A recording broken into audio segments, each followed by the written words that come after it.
יש פה שאלה מאוד יפה, בדיוק הגעתי לגיל 40, וזה לא ממש משמח אותי. אומרים לי מזל טוב, ואני רק חושב על הדברים הפחות טובים שהולכים ומתגברים מהגיל הזה, כמו חולשה ובעיות רפואיות, והכי מטריד אותי כל מיני דברים שקשורים במוח, כמו יכולת זיכרון וצלילות שהולכת ונעשית פחות טובה עם הזמן. ברור שיש יתרונות גדולים להגיע לגיל הזה, ועוד יותר לגדול, אבל איך אני מתרכז בהם, ולא בדברים השליליים והמפחידים שבעיקר מעסוקים אותי בראש.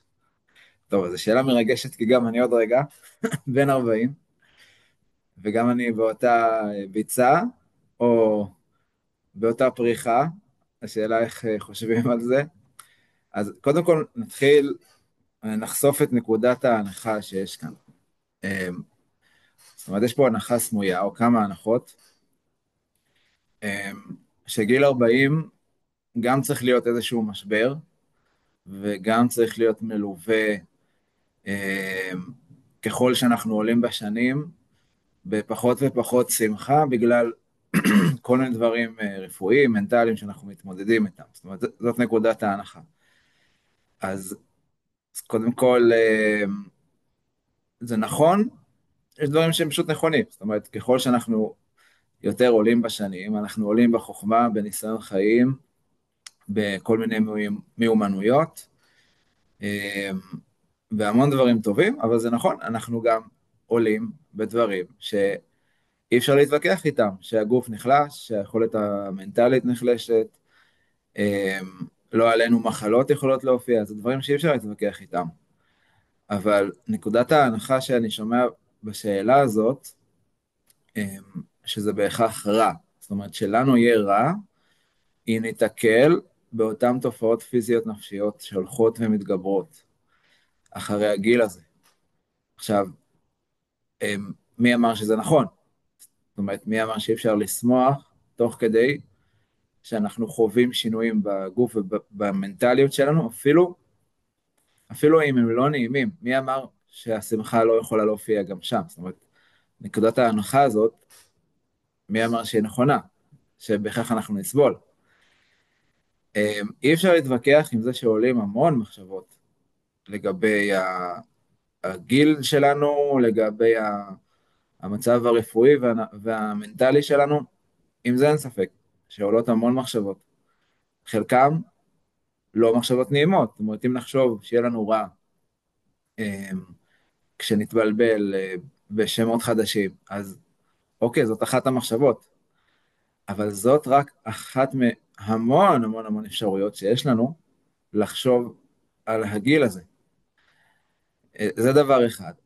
דבר שני, לנו יש יכולת נפלאה, וזה בדיוק החשיבה היעילה, לא להעצים את המחשבות הרעות בכל תחום בחיים, אבל בסרטון הזה אנחנו מדברים על הנושא הזה של התבגרות וגיל 40, ואחרי גיל 40, יש לנו את האפשרות לא לתת כוח לכל המחשבות הלא טובות לנו, הלא טובות שעולות בנו, והם יעלו וזה בסדר, אבל אנחנו לא חייבים לתת להם כוח. בשביל זה אני אתן דוגמה ממש מהזמן האחרון.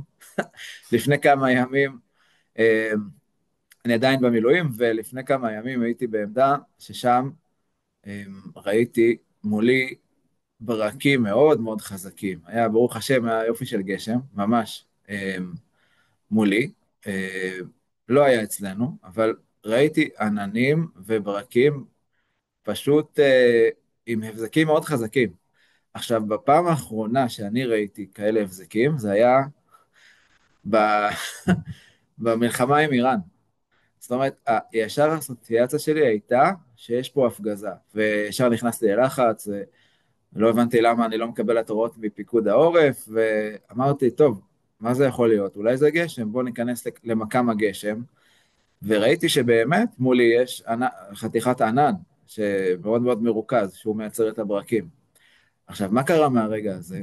זה לא המחשבות על זה שיש התקפת טילים ירדו. זאת אומרת, עדיין ראיתי מולי הבזקים לאורך כל הלילה. היה יופי של גשמים מולי, היו ממש הבזקים חזקים בנוף שלפניי, ולרגע אחד חשבתי אולי זה טילים, אבל מיד בעצם הרפאתי מהמחשבה הזאת. למה? כי ידעתי שיש פה גשם. ואז כבר לא הייתי בלחץ, אה, לא נדרשתי לעשות שום דבר חוץ מלצפות ביופי הזה.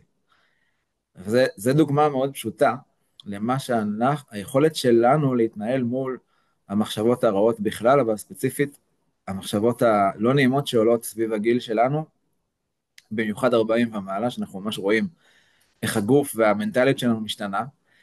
אה, כשאנחנו פוגשים איזושהי מחשבה לא טובה, נגיד, וואו, אני הולך לזכור דברים עם יותר קושי, זאת עובדה. עכשיו, האם זה רע או לא, זה שאלה מה אנחנו חושבים. אם אנחנו חושבים שזה רע, שלא נזכור דברים, לנו יש את היכולת להרפות מהמחשבה הזאת בדיוק כמו ההרפאיה שראיתי את ההבזק אור החזק הזה. זאת אומרת שאנחנו מניחים את זה במקום, אומרים, טוב, יש פה איזושהי אשליה, אני משלה את עצמי לגבי אותה מחשבה שזה רע. כשאנחנו קולטים שזה אשליה, למחשבה יש פחות כוח עלינו. ואין שום בעיה שנמשיך לחשוב מלא סוגים של מחשבות, חלקם לא יהיו טובות על הגיל שלנו, אבל אנחנו לא חייבים לתת כוח למחשבות הלא נעימות. והיופי הגדול, שאלת מה אפשר לעשות כדי שכן תראה, אני אשתמש במילים שלך, תראה את היתרונות בגיל הזה,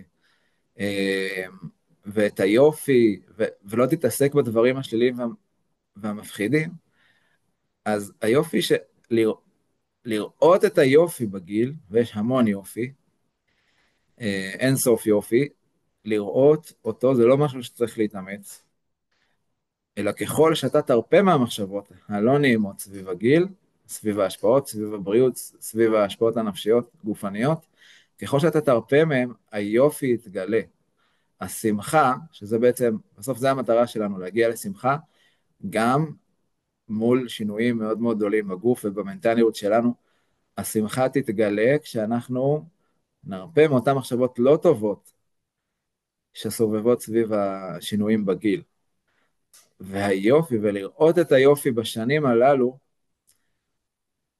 יופיע בצורה טבעית כשאתה תרפה מהמחשבות. אז קודם כל אני מאחל לך מזל טוב, ושיש לך הזדמנות נפלאה, מעכשיו והלאה, להשתפר ביכולת שלך להרפות מהדברים הלא נעימים שעולים כתוצאה מהגיל שלך והשינויים המנטליים והגופניים. והיכולת הזאת היא טובה מאוד, כי בסוף תשרת אותך בעוד המון המון תחומים. אז יש לך יופי של מתנה לגיל 40.